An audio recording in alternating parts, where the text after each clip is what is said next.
All right, tonight we're going to talk about Portuguese wine. And this is a topic we bring up every 6 to 8 months. And there's a lot going on in Portuguese wine. I have, since the last time I talked about this subject, visited Portugal and had a fantastic experience. Was also very fortunate to do that visit before it became a very unpleasant place in southern Portugal around Lisbon. They had a massive storm about 5 days after we left.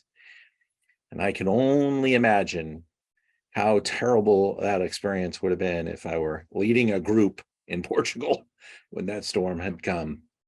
So I feel myself very fortunate, and we had a really spectacular experience. And I'm very sad for those that were impacted by that storm. Tonight, my friend Sandra Gomes. There a Roca on the end now, Sandra? There is. I've upgraded to a married name finally after many decades of just being a singular Gomez. So, yes. Excellent. Well, I see K and K trying to come in again. Yeah, if you turn off that video, I think you'll improve your experience here because your video bandwidth isn't strong enough to stay online evenly and it's flickering like a disco. But it is kind of cool to watch. I will tell you, I just think your experience is probably not too good. But we had a really nice sign up for this event, Sandra. We have some great folks here from all over the place. We sent out tasting kits everywhere, and that's what we do at Zoom Into Wine. We have an ongoing calendar, so just a little early commercial here, just to take a look at Zoom Into Wine, the calendar, and see all the fun stuff that we're really pouring our hearts into.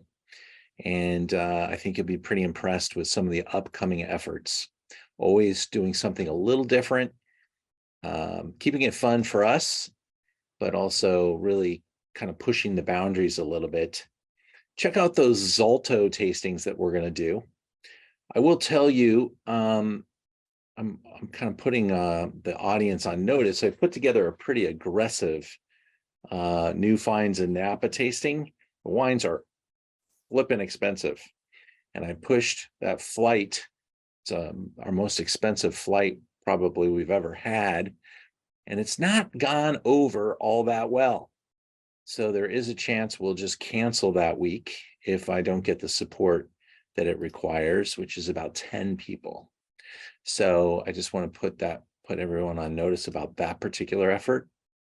But if you get excited by the very best wines of Napa Valley, I certainly put some of those together. And there are not a lot of famous wines there, but I'm telling you, the scores and the future of those brands are quite compelling. So take a look and see if it's of interest to you. And if not, we just move on. Well, tonight we are going to taste some really exciting stuff from Portugal, and Sandra is Portuguese. And Sandra's also a graduate of our Learn About Wine school. And I'm very proud of all that she has accomplished in her efforts to be a Portuguese wine importer. And Sandra, you have really found some fantastic wines, the wines that I've had great success with. And I now, with some experience, having gone to Portugal and tasted more wines, especially in the Alentejo region, I really think you found some winners. Yeah, well, first of all, thank you for having me. It's always awesome to be able to collaborate with you. About 12 years ago, I started my descent into the rabbit hole that is wine. So once I started to ask the question of what is wine and why and how is it made and why is it different, Ian sort of popped up in my radar, and he was one of my first instructors. And I remember at the time having plans of doing I don't know what, but I asked you, oh, what do you think about, a graduate program, an MBA in wine? And you're like, why would you want to do that? But I did it anyway.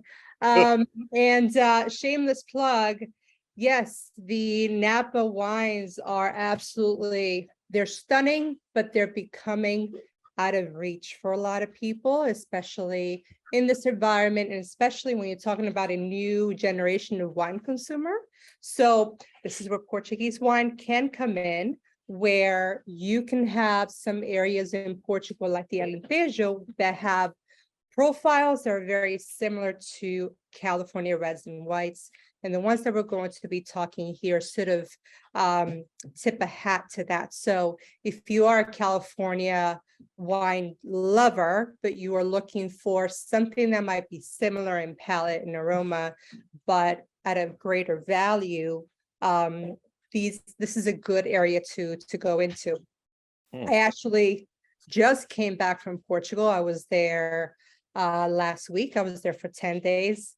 And let me tell you, the wines coming out of there are absolutely insane. I met this young brother and sister duo. They're still going through their winemaking, their master classes. And hands down, I think I had the best Douro white I've ever had. And it's just really just such a beautiful find. And you kind of have to dig through some of these smaller producers. They're not wide scale, they're not exporting yet, but they're really honing in on the quality of the wines in their region. And that's really my mission, is to be able to highlight Portugal to a community that maybe doesn't even know where Portugal is on the map, but now they are starting to figure out where it is on the map. And hopefully you get introduced to something new, and hopefully you like something and you'll have a few favorites. So thank you for having me. Well, awesome. Let's get some wine in the glass and get started. And if anyone has questions along the way, there is a chat box here on the Zoom. We'll try to stay current with that. But let's get going and let's discover some great finds in Portugal. Just a little overview of the map. A lot of people, when we talk about Portugal, start thinking about port wine. And certainly there are great port wines. And in fact, I love them very much. They are fortified. They are often dessert wines, but there is a whole world to discover in the dry section of Oporto. Some of the wines we're going to taste today come down from this area down in the south, and Lisbon being the capital of Portugal, right? Yes, yes. Okay. And Avora's out here, the Alentejo. That's where I took our group and we made some great discoveries. We got the Vinho Verde section. This is a very important, especially when it comes to volume, of really wonderful discoveries in white wine. We're up here. And by the way, I put a box around Oporto, but the actual wines come from over here in the Douro. And they are often bottled in Oporto because it's very warm out here. And so they grow the grapes and they make the wine, and then they put it on a little boat and get it down into Oporto where it's bottled or stored. If I could talk to this map, actually, Ian. So I'm fully Portuguese, and my parents are from the area just east of Vinho Verde, Trás-os-Montes, which is just north of the Douro. And that is a region that's starting to come up as well. So that's very mountainous, very cold. But Vinho Verde, if you think of the map of the United States, that's your Oregon, Washington kind of climate and area. So it's the cooler climate. You get a lot of rain. So the wines from there are going to be much more refreshing, nice citrus with a little bit of frizz. And it is my mission in life to get people to understand that Vinho Verde is more a region than it is a style. Because we actually have 2 Vinho Verdes here today, but in my portfolio, I think I have 7 from the Vinho Verde region, and they're all different. So even though Vinho Verde literally translates into green wine or young wine, it is a region that's starting to create wines that can do really well with couple of years worth of aging before they actually get to market. So you can find some really sophisticated and beautiful wines here.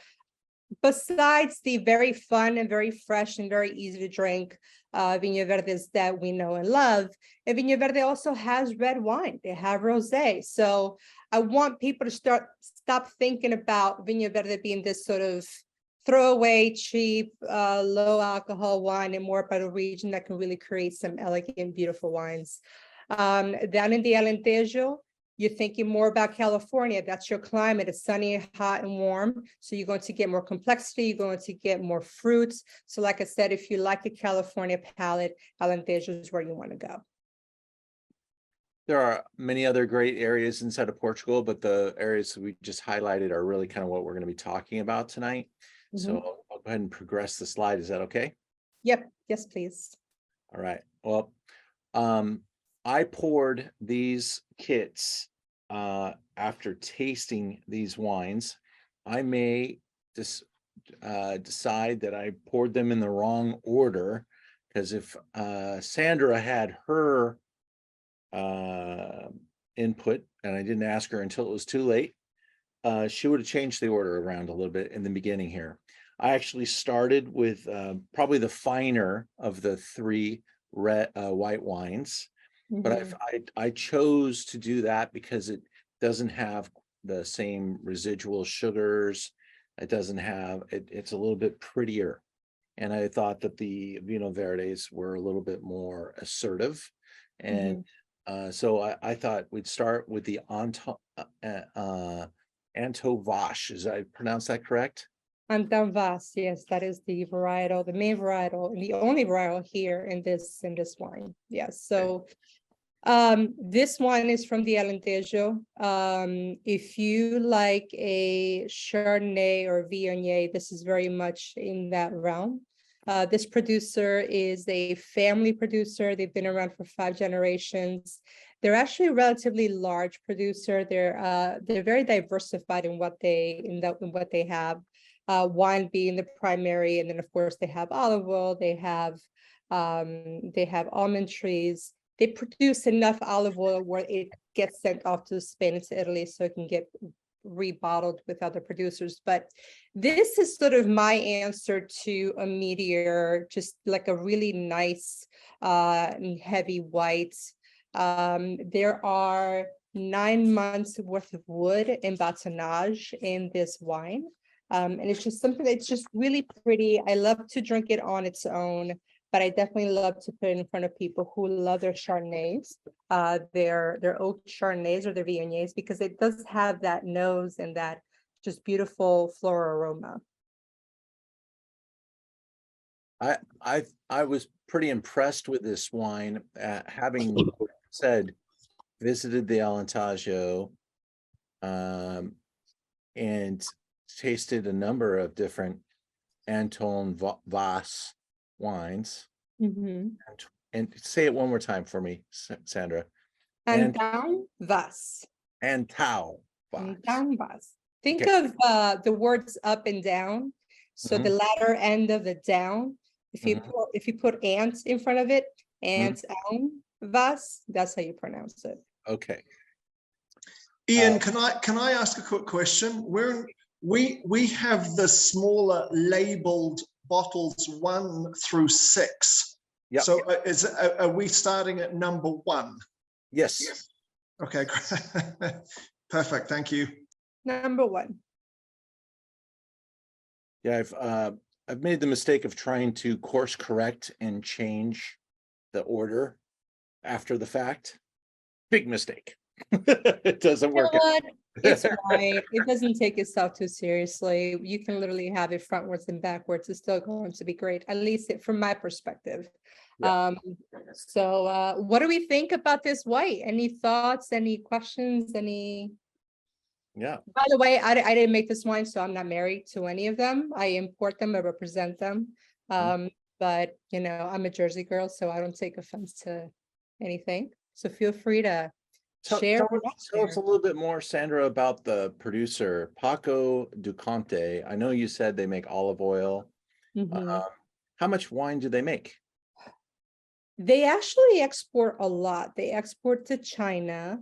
They export to Brazil, all over Europe. I believe they're in Canada. So they're not in the million bottle range, but they're in the tens of thousands per label, right? The Paso de Conde Reserva, this is sort of like their middle tier. They have a whole other line that is much more entry level that's also doing really, really well. The wines from this producer are wines that I consider to represent Portugal in a glass. So when you are in Portugal, or if you want to know what Portugal tastes like, you know, there's this essence, there's a lot of earth, there's a lot of minerality. So even a warm region like Alentejo still creates some nice freshness. You have the fruit, you have the floral aromas, but there's some nice earthiness and minerality. So I think it's an opportunity to create some great balance. The producer itself, they've been around for 5 generations. They are in their 5th generation leading the company, but still a family organization. They're actually quite large, probably one of my largest producers, but they're still family owned. So what's happening a lot in Portugal is you have a lot of investments coming in from China, from Germany, a lot of foreigners coming in and buying up land, buying up wineries. So you're going to start to see some Portuguese wine that is being made by people who are not Portuguese. They may have winemakers and they may have the fruit from Portugal, but a lot of these producers are being bought out. Again, the Castelo Branco family, they've been around for quite a while. Even though planting has began in 1995, they have been in production of agriculture in that region for 5 generations. 2,500 liters production. I actually think that's actually kind of small for what they're doing. So they're actually producing quite a bit. But you know, it's a great little company.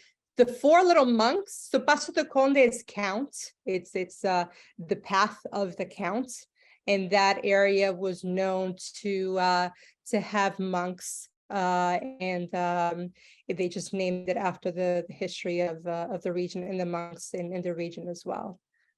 It's a fun little company, for sure. Well, I really enjoy this wine. I think you'll enjoy the last wine that we're going to taste today too, because both the first and the last wines are from the same house, and so that's how we'll enter into today's discussion. But I love these photos because that is, as I recently remember visiting, that is what Portugal looks like. Vast, fairly flat with some, pretty nice rocky minerality throughout.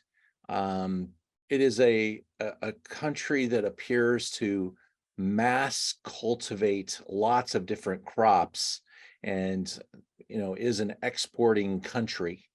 Their population's pretty small and their productions are pretty large, and the dollar value proposition is insane. Yeah, it really is. And just to give you a sense of scale, 3 Portugals fit into 1 California. The population of all of Portugal fits within LA County. There's more Portuguese living outside of Portugal than in. The south of Portugal, anything that's south of the down region is very much like this, kind of vast, rolling hills, not very mountainy. Once you start to get into the down, into the Douro and Vinha Verde and Trás-os-Montes, that's more mountainous, and it's quite a different topography. There's quite a few different climates within this very small country. So you can really find anything for any palate whatsoever. But this is a picture of the Herdade. So 2 things: when you see a wine label from Portugal that says Herdade, that just means the state in the south, because it's more vast. In the north, like the Douro on the down, you're going to see Quinta. Same means the same thing. It's an estate. It's just that Quinta is smaller. They have less accessibility to expand like these guys. So it just indicates state. Little fun fact. Very cool. Okay. Let's answer any other questions on wine number one, and we're going to move into wine number two. As we do, we taste 6 wines tonight, so we gotta Move it along. Yes. move it along. Yes. And I will say that the next wine is actually in our top 10 best-selling wines of last year. Chaparrallo by volume of bottles sold. It is a great Vino Verde, and it features 2 very important grape varieties in Vino Verde, Luero and Orinto. Mm-hmm. And I think this is, quite honestly, even though it's at a great price point, this is better than most Vino Verde on the marketplace.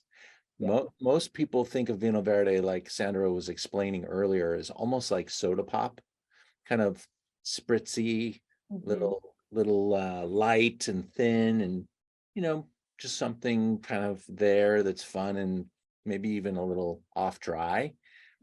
It's got some serious character, Sandra. I love this wine. I think it's got great definition, richness, and really is easy to enjoy this bottle quite quickly and really I think it builds audience, whereas other Vino Verdes might divide. I think this one's pretty easy to like. What do you think? So I've had people describe this wine as the porch pounder, and I'm still trying to figure out whether that's a compliment. I'm going to say yes. Look, to me, this is summer in California, right? And this is an example of a white from Viña Verde that I think is not what people are accustomed to coming across when it comes to a Viña Verde wine. It's just really fruity, very aromatic. There's a touch of residual sugar, but it's just really fun, right? Like you don't even need to. Portuguese wine overall is very gastronomic. We love to eat, so we build wines for food. But this is just a really fun white that you can have at any point of the year, but definitely during the summer. It's refreshing, it's fun, there's a little frizz. It's produced by a young man who actually had a former life as a banker. And then he decided that he wanted to honor his grandfather, who was known as the Hatter in their village. And chapeleiro means hatter in Portuguese. And actually he just rebranded his front label, so you're going to start to see a little hat on the front label. But this is, I think, an example of perseverance of the Portuguese people who just really want to own their history. So again, Viña Verde, it is primarily a region, less so a style per se, and this is evidence of that. Where this particular producer is more southeast. There's 7 subregions, and this gentleman is in the Marco de Canavesas area, which is just north of the Douro. Once you start to get down into that lower area, you do start to come into some of that Douro influence. So you're going to have some more ripeness, but still the great refreshing character of the region itself. While Alvarinho is a leading grape in the region, it is not in this particular wine, but it's just a beautiful blend. It's just really, really fun. Any thoughts, questions from folks on this guy? I'm still going through the slides here. We have the winery explanation, like you said, about the hatter. I like that. And the hat on the label would make sense. Good branding. Just to go back to the Vino Verde map, just to remind you where it's at, it's in the north. And what else is there here? Let's see. Maybe some photos here. Is the trellising system, are we talking, or is this just the driveway where it's kind of fun? So you are seeing some of this trellising system with it just more elevated, and Carlos's vineyards do have some of those vines, some of that setup. So traditionally, because the region is wetter and cooler, growers back in the day, and by the way, they weren't a sophisticated bunch until maybe 25 years ago, right? My family is they're all farmers. My parents grew up farming, so they just learned from their ancestors, right?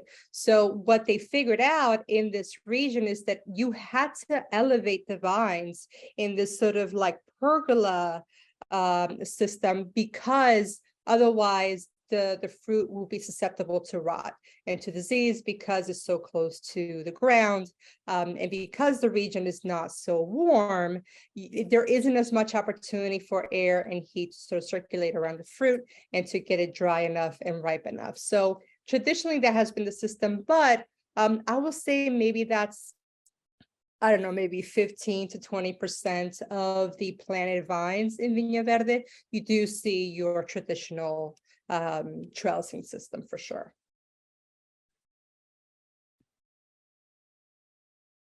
Okay. Very good. Any questions, anybody? Any comments? Chat box, I see a couple folks. If this is closer to the water, ocean versus the first, how does this affect the color profile?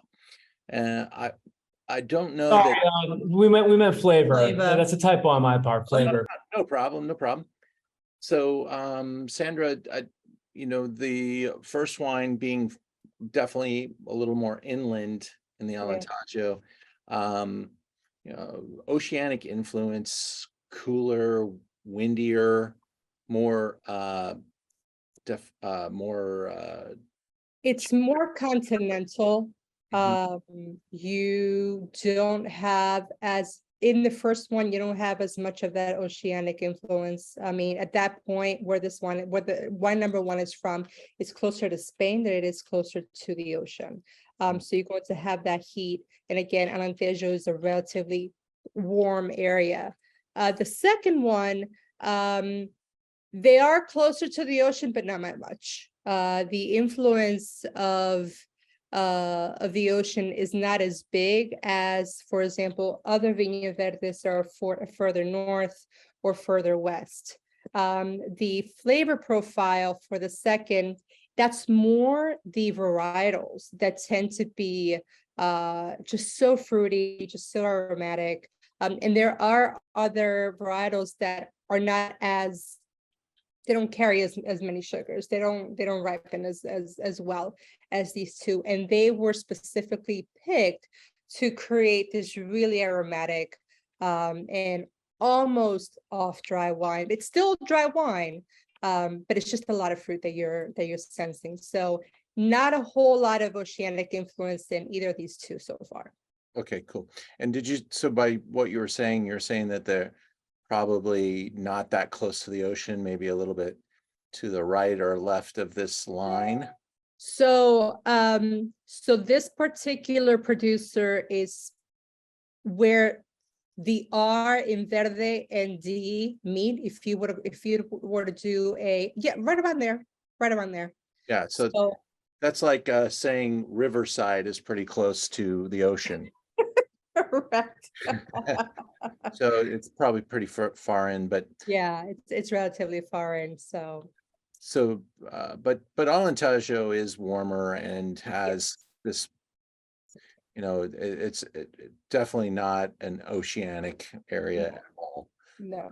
But if it were to come down to ocean influence, you typically get a little bit of a salty note in the air of the wine. The nose of the wine have a little ocean influence, a little more diurnal range, cooler nights, warm days, maybe a little more rainfall, stuff like that could really change the energy of the grape. Cooler places, you tend to have less ripeness and more acidity. And that would also account for, like, the Alentejo wines, kind of larger weight and presence in the glass, where these wines stay pretty daft, lean and tall, and and super athletic. Yes, athletic. I like that. I love it. Okay, any other questions?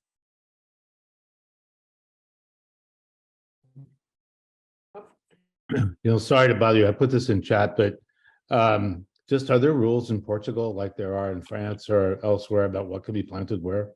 So technically, no.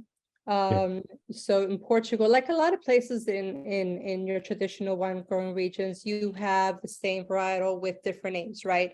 The Portuguese were not so serious about what they planted where. They are being more mindful of what works in a particular plot or region, right? Where the rules come in is whether a wine is DOC or it's Vinha Regional or any of the other monikers that they use to identify the quality of the wine. You know, they're still trying to figure out, for example, some of the international varietals, like in the Alentejo, you will find some Alicante Boucher, some Cabernet, some Syrah, but they realize that that's where those grapes grow best. But there isn't anybody saying you cannot plant those here.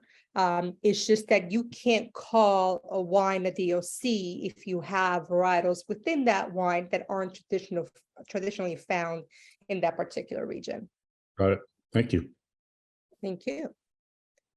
Okay. We move on to our third wine, A&D Singular, Old Vine Yes. Verde. And this is the second vintage I purchased this wine from you, Sandra. You know, a lot of people ask me all the time, what does an old vine do to a wine? And really, I think if you love wine enough, you can start to feel the little inflections. It's lots of little things that these older vines are. First of all, they're able to survive. That's saying something right there. And there's a lot of parallels between like real life and a grapevine, and you know, a lot of like life lessons. You know, what doesn't kill us makes us stronger. And you know, if you know, give a person a fish rather than teaching it to fish, that kind of stuff. The Yeah. vine is the same way. If you water a vine, you're weakening the vine. If you dry farm the vine, you're teaching that vine to survive.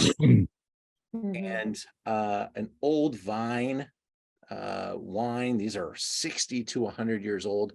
They have seen some stuff, and they've got some character. And then you got to go through the thought process. Okay, if I were a farmer and I owned this land, would I keep that vine? Something kept these vines in the ground. The farmer obviously realized some benefits of keeping these vines in the ground instead of ripping them out and changing them out, so the results have been good. And so an old vine probably comes in with pretty damn good results. And then you got, you know, this wisdom that the vine starts to show off in the fruit. And that comes in the form of a little unique features, a little beneficial volume in the kind of the plushness of the wine, the richness of the wine. And I like to find, like if I were looking at a wine list and I had to choose between 100 different Vino Verdes, I might start to say, okay, maybe there's an old vine Vino Verde on the list to really kind of help simplify my search, because that's where I'm going to find something a little bit more exciting, a little bit more interesting, and potentially better. Not always, but potentially. And I will add to say that when you're talking about Portugal specifically and old vines, especially if it's within a certain plot or vineyard, the old vines are not necessarily the same varietal, right? So last week I met with a new producer in the Douro Valley, and he pointed out to a half-acre plot of land where he said that he brought on one of the directors of the Douro Institute of Vines the gentleman is like 80 years old. And vine by vine, they went to figure out what was in that half acre of land. And from what they were able to study, not the whole half acre, but within the small area, they identified 24 different varietals within that piece of land. Yeah. So all vines in Portugal is, if they're white, there could be 4, 5, 10 different varietals that maybe may not have been in that region, but they just happen to be planted way back when. This particular producer has a vine that looks like a small bush. It's over 200 years old and it's still producing fruit. And that's still being used in some of these wines. Not this one specifically. I have another one that Ian doesn't have, but it's I know. I know, gotta get it in front of you. Super special, but when you're talking about fruit from a vine that's over 200 years old, it's quite incredible. Yeah. So that's what we're thinking about when we're talking about old vines. I loved your point, Sandra, too. That is absolutely true, because the old field blend approach is kind of what she was talking about too, is basically, some years, some a crop might get challenged and only certain grape varieties will survive. So to kind of combat that, they planted a diverse set of grapes to create at least something every year. And in good years, they'd all create. But and it just blend it all together and create a wine of that place with many different voices. And that's that you saw that here in California too. The vineyards that were planted in the 1800s, early 1900s, they're called field blends. Mm-hmm. So knowing how the Portuguese are as a people and as farmers, because my father is very much the same way and still to this day is, the mixing of varietals in the plantations wasn't necessarily a strategy that somebody thought about and said, wow, these are the benefits. The benefits they came to find out way later. It's just that what do we have available? Oh, I have this plant, I have that plant, and my neighbor from down the hall or down the street, he gave me this cutting, and I found some, it's just like, and everybody in the pot, So traditionally, that's how Portugal had their plantings. What they're doing now is that a lot of these producers and these growers are actually starting to sort of undo a lot of these plantings and be more mindful, more focused on what they're planting. And this particular producer is doing a little bit of that, but they're still keeping some of their old vines.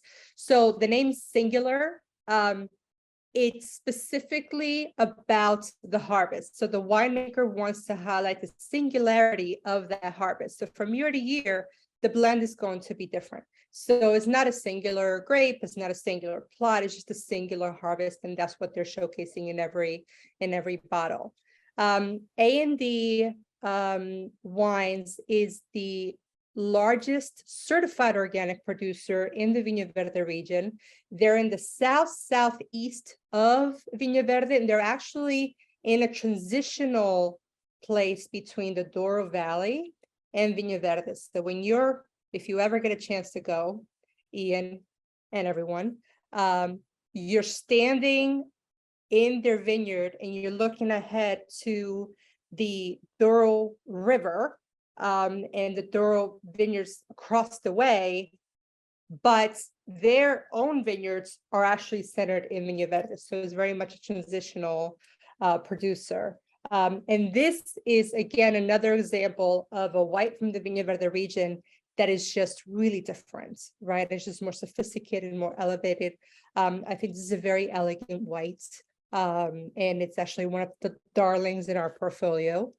And it's just, again, so you're in the picture on the top right, what you see across the way, that's Douro.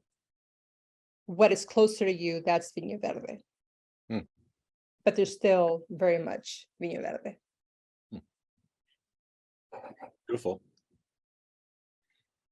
I love the wine, and I've recommended it a couple of times and had some good results, and it's a wine that's still a great value, great price point. We'll take a look at these price points here in just a minute, get you the exact numbers, but Yeah.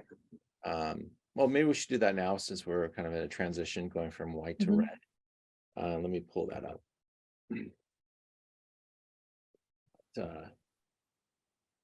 It's drinking, you know what I love about this singular too? Is I Mhm. liked it when I bought it, but it's been a couple of months and it keeps getting better. Yeah.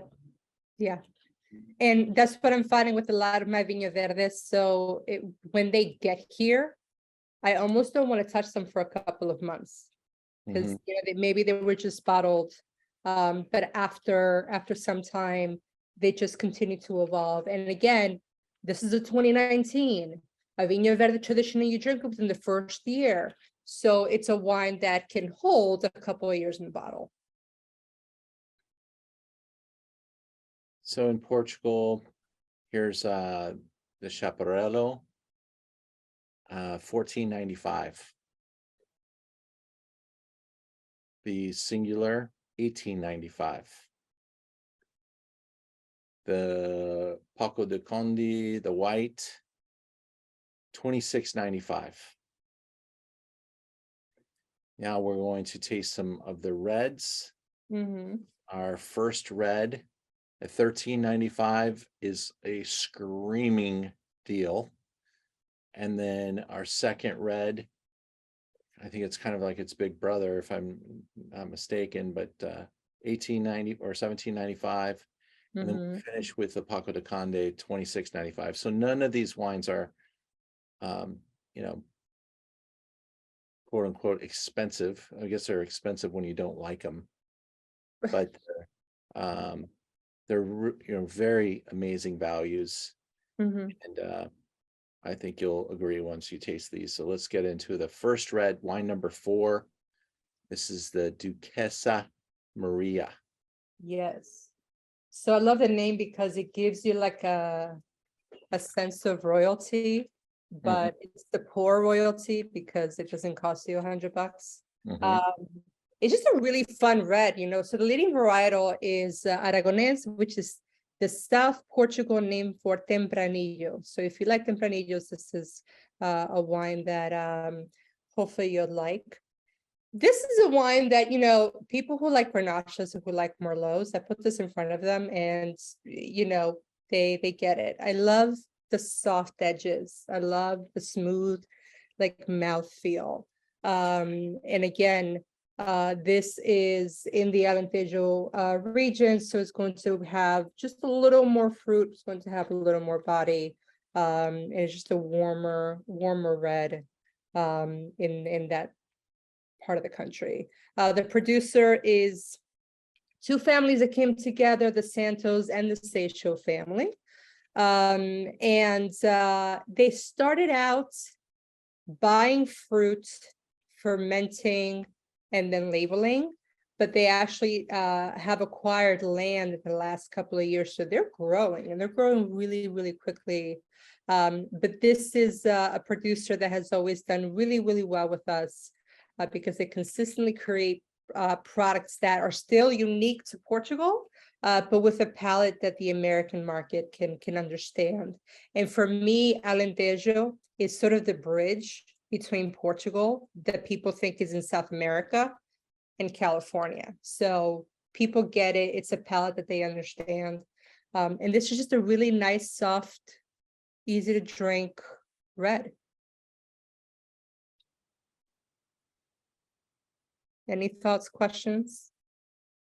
I'm hoping you guys are enjoying this as much as I am. It's got really nice, there's a very particular Chinese plum that they eat almost like a candy, the candied plum. You put it in your mouth and it's kind of salted on the outside.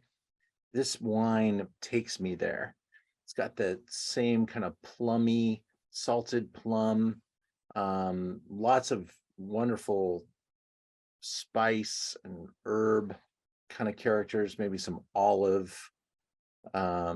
it's got a pretty nice round, rich mouthfeel.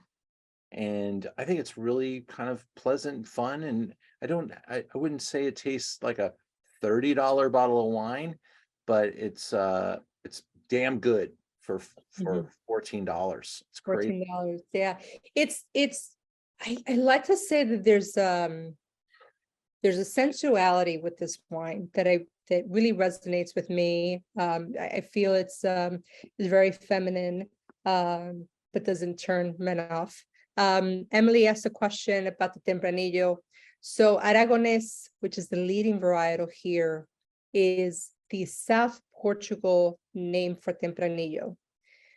In the north, down in the Douro, Tempranillo has the name of Tinta Roriz. So this is just one of those instances where they take varietals from either somewhere else in the country or maybe a neighboring country, and they plant it and they give it their own name and they claim it as theirs. So Aragonés is very much theirs. It's just Tempranillo with a different name. So if you see that on a label, you know that that's what you're getting in the bottle. Okay. Couple more photos just to back up. Okay. And are there any other comments here? Cindy, you're all good? Emily? Yes, sorry. No problem. Got Emily taken care of with your comment. Yes. Okay. Lisa, I saw your comment. You said that to everybody. Okay. Tom, thank you. And now let's go into the Perspectiva. This is wine number 5. And it's the same producer, just a different cepage, a different blend. Yeah, tell us about it. So in these reds, we have Alentejo, Douro, Alentejo, and there's a reason for that. So Douro is a region that creates, wines with depth and with character. But this to me is sort of an easy introduction into the Douro Valley. Perspectiva is, the perspective of the region.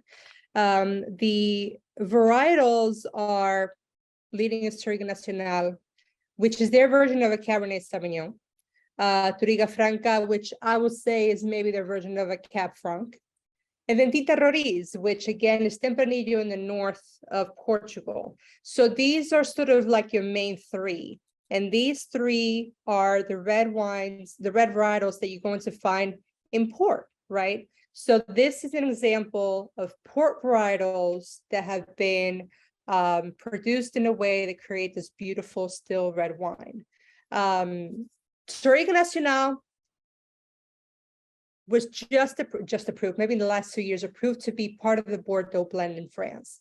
It's also being planted here in the United States, in parts of California and in Texas. It's a heat-loving varietal, and it's the backbone of every red in Portugal. You do see it in some monovarietals. You're starting to see some monovarietals coming out of Portugal, but I just really do love it in blends, and you're going to start to see in a lot more reds outside of Portugal as well. This to me is just an easy introduction to Douro. It doesn't have that big, heavy oakiness that a lot of Douro reds have, but there's just a really nice character, some nice fruit, still some nice earthiness, that schist that shows up in the palate as well. And it's just, again, easy drinking. There's definitely this is what a lot of Portuguese port producers have started to do, is to take these traditional grape varieties that were, basically the benchmarks, the pillars of the sweet fortified port market, and they've had to, because the port market's getting smaller, fewer owners, fewer wines, and a shrinking audience, to be frank. So this dry red market is the future, and this is part of the conversion, is to make them like this. And the people in Bordeaux are flocking down to to the Douro to make wines, because this wine, this at this quality from Bordeaux would be $50.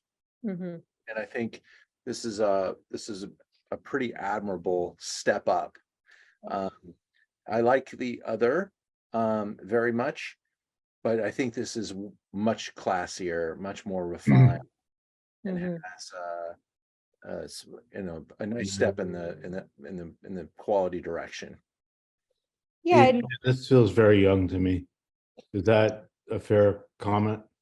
so for Portugal standards, it's about on par. So Yeah. Portugal they haven't gotten to the point where they're aging a lot of their wines, right? So historically, look, Portugal has been making wines for over 400 years, right? They are just lifetimes away from where France and Italy and Spain are. So realistically, the still red wine coming out of Portugal for the American consumer is maybe 30, 35 years old, right? So they haven't necessarily figured out how to make a wine that is at the ageable quality that people would expect from an Italy or France or Spain, right? So this, what is this, a 2019? It's about on par for what you will find coming out of Portugal. That doesn't mean that people don't find it young. Can it develop? Absolutely. It's enjoyable now. I will certainly encourage you to age it a couple of years and see how it holds up.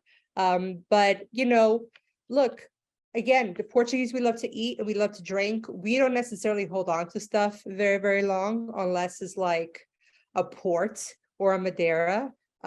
So a lot more of us see the value in drinking the wine now versus waiting 10, 15 years to drink it. So I say drink up. Thank you.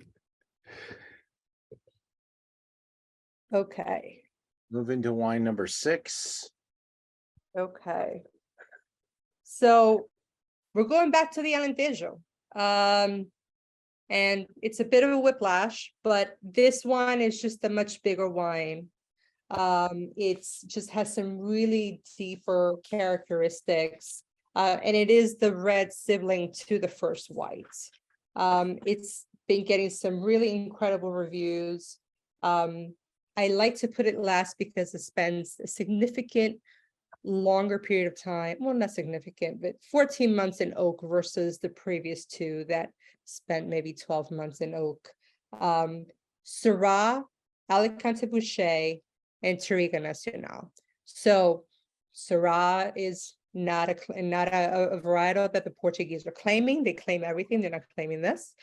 Alicante Bouschet, they do claim it as their own, and of course Touriga Nacional. So you're not going to find Syrah or Cab in a red, and that red being a DOC. So this is an example of a region that you're not being told that you can't plant something, you just can't call it a DOC if you have something that's not from there. This to me is, again, California drinking. So if you are being scared away by the Napa Reds, inching up to $100, $150, you can have a really nice full-bodied red for under 30. There's still a lot of earth, still a lot of minerality. That's Portugal for you. That's old world for you. But there's just a really nice body and complexity here. What do we think about this guy? Or am I wrong in saying that this is a good alternate to a California red wine drinking consumer that is It's very afraid new of? world. It's very new world. It's got that lovely richness, easy access. Drink it now. Syrah, like chocolate, like it's got wonderful Syrah-like richness, but then a little bit of a character from the other grape varieties. And I think it's delicious. And $25. You can see you're getting just a little bit more wine for the incremental price point increase. I think so. Any other thoughts, questions, suggestions? I still would love to taste it in 5 years. But that's just me. You know, I will keep a couple of cases for you if you like. You and I, we can try it together and see Yeah, how. it awesome, holds up. awesome. That Yeah, sounds okay, like a plan. good, good. Sandra, can I ask you a question? Can I put you on the spot? There's 5 of us on the call who Yes. will be in Douro Valley in mid-July. Okay, So which 3 wineries Mm. should we visit? okay. What did you think of that singular? Hang on, which number was the singular? That was was that number 3, Ian? 3. 3. Yeah, that I like the mineral in that. That to me was like almost like a Chenin Blanc. Okay, I liked it, but to me, I want to try that with food. I didn't have any food on my table, okay. and I'd like to try that with food. Is that the A&D? Is that the That is- A&D? That is the A&D. Look, I think that you should go there. First of all, because it's within minutes of literally any other winery in the Douro Valley. Right. Like I said, they're right along the river. And it's just a stunning property. So go to A&D. There's another one called Popa. And both of these are mine. Yeah. Popa is, again, stunning views, incredible port, really eccentric white port, white Douro wines, not white port, white Douro wines. Mm. This is an organization or just a family company that is doing something a little different from your traditional port Douro producers, but the views are stunning. I mean, you're right at the top and you have 360-degree view of the river. Is just stunning. So go see them. And then I would say, you know, for the bigger guys, you have Symington, you have you know, Quinta da Chupaca. If you want, I have a running list. I actually put together an itinerary for one of my clients. So if you like, I can give you my email and I can share that list with you. I would love that. I'd really appreciate that. Ian, are you okay with me sharing my email with the group, or do you want to go through you? Go for it. And Okay. I'm just going to add one more brand. I mean, there's obviously some of the major houses, you know, Taylor, Fonseca, Wares, Dow's, all that stuff.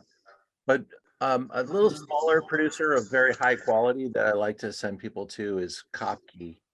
And they make really fun. I mean, it's a place where you can go and taste a wine from your birth year. Yeah, I think I have.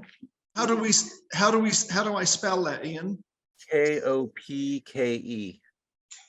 This guy, Yeah, that Right. one. top key. Okay. My light is Cool. on. And I think we were being asked about the label. This is the last label, the label for the last one.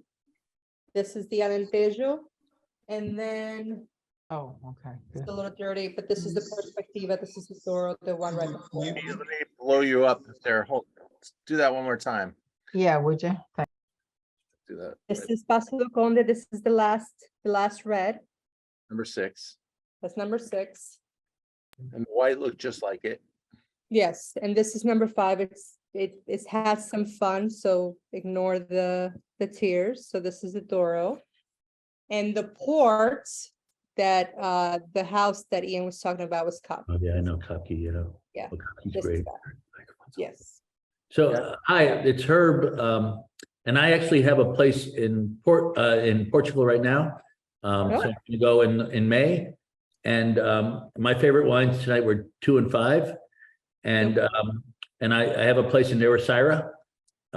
Is there anything in the area where Ericeira, Sintra and all that you would recommend? And then the other part is I too am going to Douro Valley in May. So I want that list as well. Thank you. I shared my email on the chat. So whoever wants that list, just send me a note. Ericeira I don't know as many down there. The closest, because Portugal is so small, a lot of these places are just a couple hours away from each other. If you're in the Lisbon, Sintra area, this winery is like 90 minutes. So I would say definitely go here. By the There, way, Sandra, yes, every winery is 90 minutes. yeah. Yeah. From Lisbon. If you're in Porto, then from Porto, but from But Lisbon. like, but if you're staying, no matter where you're staying in Lisbon, every winery is 90 minutes away. They're Yeah. all pretty far away, but it's beautiful terrain. It's easy to Yeah. get to. There's not any traffic. Not even remotely. It's what pandemic traffic wanted to be, but couldn't be. Um, Good evening. This is Nancy and Alina. We are new to this group and we're very happy to be Hi. here. And the Hi. camera doesn't work. And the so- camera doesn't work. Sorry about that. Okay, it's okay. Okay, so Alina and I are going to be in Portugal in April, as in next month. Wow. And, one of the things that we're going to be doing is spending a day and a half in Alentejo. Okay. And we'd love some guidance from you on where we might visit. So, Ian, you guys run Evora, correct? Yeah. So And I Evora is a Central beautiful, location. yeah, it's a beautiful, beautiful little town. And again, this winery is like minutes from there.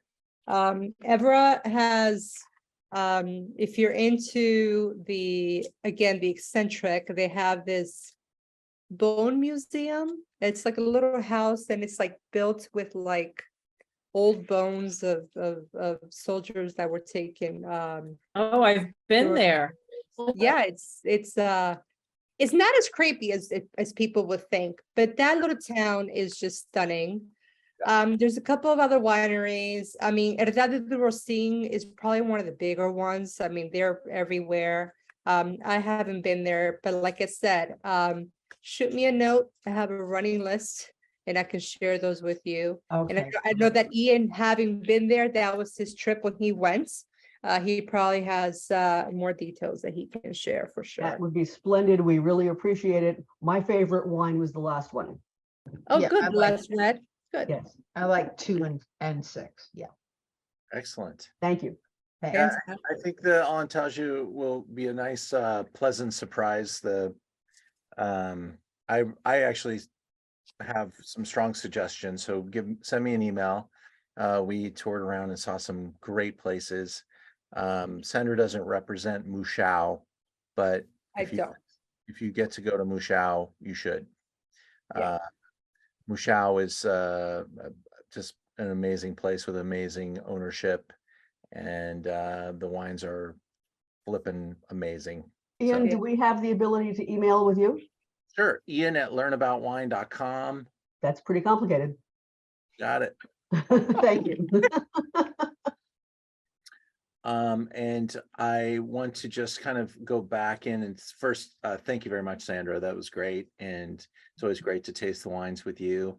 And please come and see me again, because I got to pick up this old vine stuff, this 200-year-old vine stuff. I need to. I'll Yep. bring it, I promise. All right. All right. Thank You know, the you. life of a wine importer, you know, selling wine is one job, importing it is another. So Sandra is playing both roles and has many hats that she wears. You do really well though, Sandra. Thank you so much. Thank you, I appreciate, I learned from the best, Ian. I wouldn't be without you. Cool. Well, here's our little zoom into wine calendar, and one of our parties tonight got the Spain wine kit.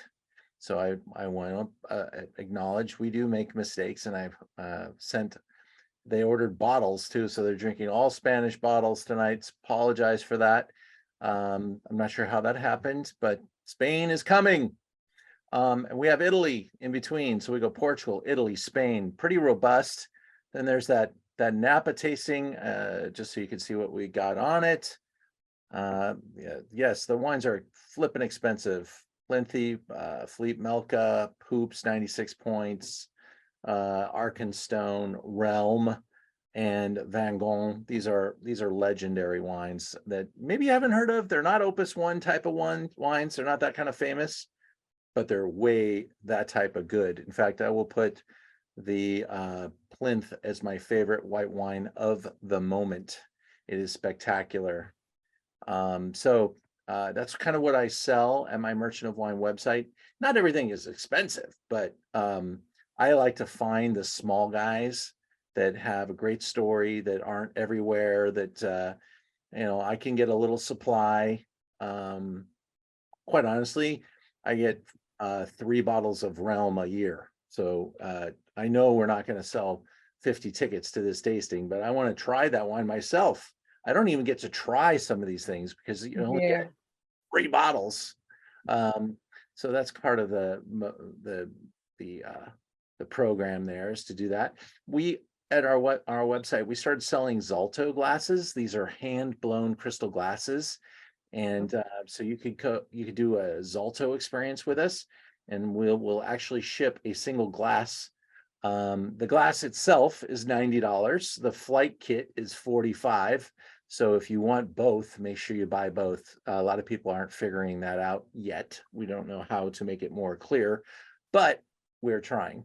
We're going to taste great Burgundy, and even Zalto's biggest competitor, Mr. Riedel, said, if you're going to drink a $100 bottle of wine, you probably should have a $100 wine glass. So with this Burgundy thing, we're going to taste some great Puini, Volnay, and Gevrey Chambertin. And you can do a flight kit, or you can do bottles, and you can get the Zalto glass. You can buy as many of the glasses as you want. They are magnificent. They're so, they're beautiful to look at. They're beautifully made.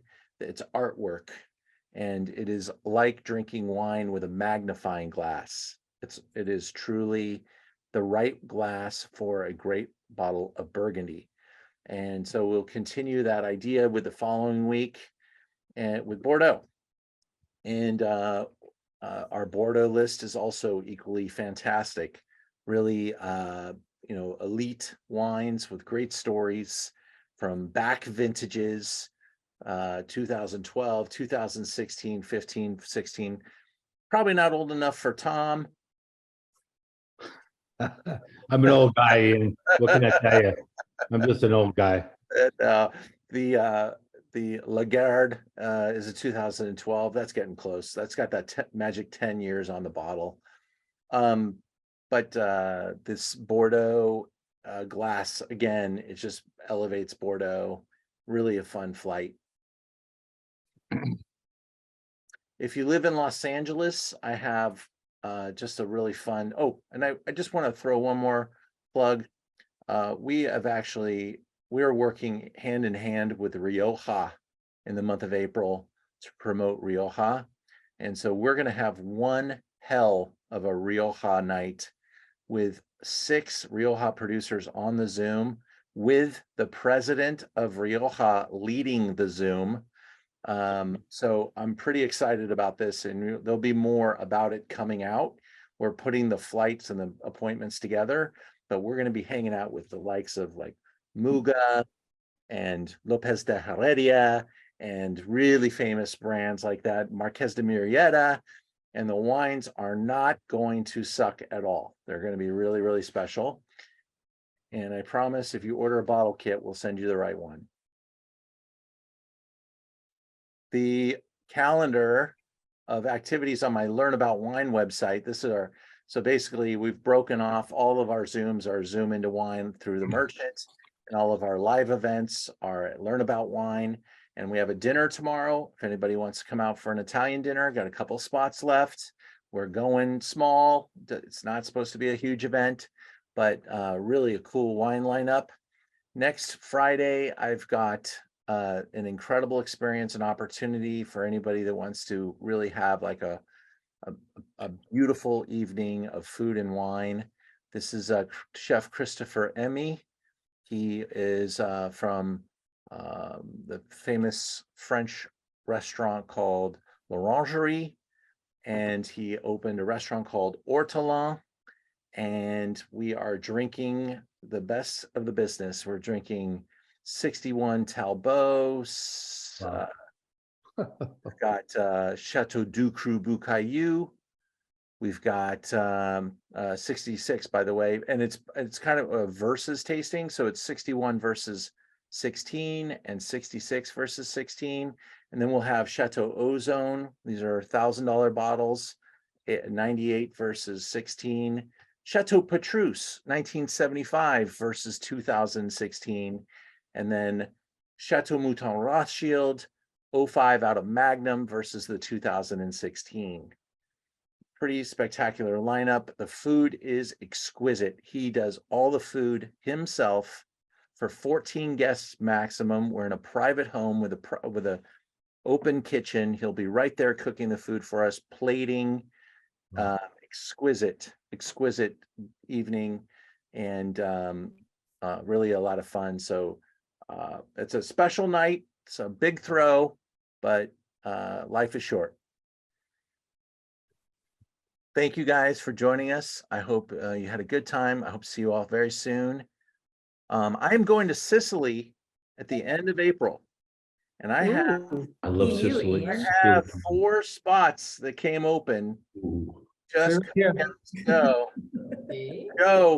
Let's talk. I am wheeling and dealing on the last 4 spots. It's like White Lotus season 3. We're going. Let's go. Yeah. I'm telling you, I can make it happen. Don't go on a private yacht while you're there. Yeah, exactly. Hey, spoiler alert. Definitely not going to do that. But we will do the Godfather tour. And Oh, we'll Do you have can you send a link on that? sure. Check Yeah. it. I'll even show it to you right here. Yeah. cool. But it's on the Learn About Wine website on the calendar. And a couple people on this Zoom tonight are actually going. So I just Okay. want to let you know. But we In Europe. go check out a look at the calendar, click on that, and go out to our Sicily trip. It's 2 parts. You could do one or both. But the main part is April 23 through 28. And there's an add-on opportunity where you could show up on the 19th or the 20th or the 21st or the 22nd. So the details are a little light here. So go to the spot there, but we go from Marsala to Sambuca to this place called Valley of the Temples. We're going to hang out with Tasca della Amoretta, the Regali estate. We're actually going to be received by royalty at the Regali estate, and we're going to stay there. Nobody gets to stay there. You got to be careful. Herb is really freaking out right now about this. Herb, we make my day. I only take 12 people on this trip, and I thought we had it sold out. So I've got 4 spots and a very short period of time. So we want to fill this up.